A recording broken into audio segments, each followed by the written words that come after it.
جی شیخ، میرا سوال یہ ہے کہ حرام کے پیسے سے گھر بنا لیا گیا ہے، تو کیا اب اس گھر میں جیسے عورتوں کی نماز ہے اور ایک مسلمان کا سارا کام تو عبادت ہی، جیسے سونا جاگنا، بیوی سے ملنا، تو یہ سارے عبادات صحیح ہوں گے؟ بسم اللہ والحمد للہ والصلاۃ والسلام علی رسول اللہ۔ بھائی کا سوال یہ ہے کہ کسی نے حرام پیسے سے گھر بنایا ہے،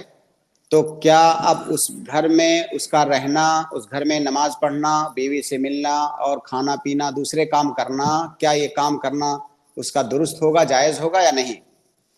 اصول فقہ میں یا اصولیوں کے یہاں یہ بڑا معروف مسئلہ ہے،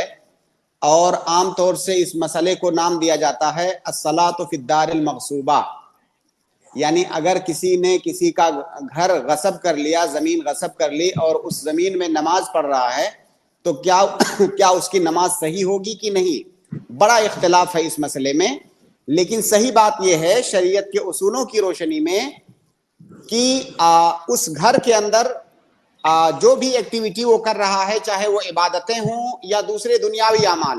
وہ تمام اعمال اس کے صحیح ہوں گے۔ اس کی عبادت پر یا دوسرے کاموں پر اس بات کا اثر نہیں پڑے گا کہ اس گھر کو اس نے حرام پیسے سے بنایا ہے۔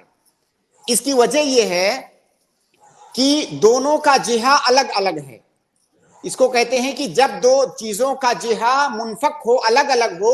تو ایک کا اثر دوسرے پر نہیں پڑے گا۔ تو اگر کوئی آدمی اس گھر میں نماز پڑھتا ہے تو نماز پڑھنا یہ اس کا دوسرا عمل ہے۔ اس گھر کو حرام کمائی سے بنایا ہے، اس کا گناہ اسے ملے گا، اور اسے چاہیے کہ اگر کسی سے ظلم کر کے مال لیا ہے، اس نے گھر بنایا ہے، تو اس کو واپس کر دے، یا جو بھی اس حرام مال سے چھٹکارے کا جو بھی طریقہ ہے، اس طریقے سے چھٹکارا حاصل کر لے۔ لیکن اس میں جو نماز پڑھ رہا ہے، اس کے نماز کا اس گھر سے کوئی تعلق نہیں ہے، لہٰذا اس کی نماز صحیح ہوگی، اس گھر کے اندر کیے جانے والے اس کے اعمال صحیح ہوں گے۔ جی شیخ، یہ پیسہ جو ہے لاٹری کا پیسہ ہے، تو یہ تو کسی پر ظلم کا نہیں ہوا شاید میرے خیال سے، تو اب اس سے چھٹکارا کیسے پایا جائے گا؟ لوٹری کا جو پیسہ ہے یہ جوا کا پیسہ ہے۔ لوٹری جوا ہے، تو جوئے کا پیسہ حرام ہے، تو اس سے چھٹکارے کا طریقہ یہ ہے کہ آدمی وہ حرام مال جو کمایا ہے جوئے میں، جو اس کو ملا ہے، اس سے چھٹکارے کا طریقہ یہ ہے کہ اس مال کو کسی خیری کام میں، کسی اچھے کام میں خرچ کر دے، اسے چھٹکارا حاصل کرنے کے لیے، یہ اس کا طریقہ ہے۔ شیخ، اسی پیسے سے گھر بنا لیا گیا ہے، اب کیا طریقہ ہے؟ اب اتنا پیسہ وہ کہیں اور دے دے، اتنا پیسہ کسی ایسی جگہ پر خرچ کر دے جہاں سے عام لوگوں کا فائدہ ہوتا ہو، اس طرح وہ اس مال سے چھٹکارا حاصل کر لے گا۔ حالانکہ اس میں شیخ الاسلام ابن تیمیہ کی ایک رائے ہے جو کہ بہت قوی ہے۔ اگر کسی آدمی نے حرام طریقے سے کوئی مال حاصل کیا، کمایا، اور اس کے بعد اسے ندامت ہوئی، وہ توبہ کرنا چاہتا ہے،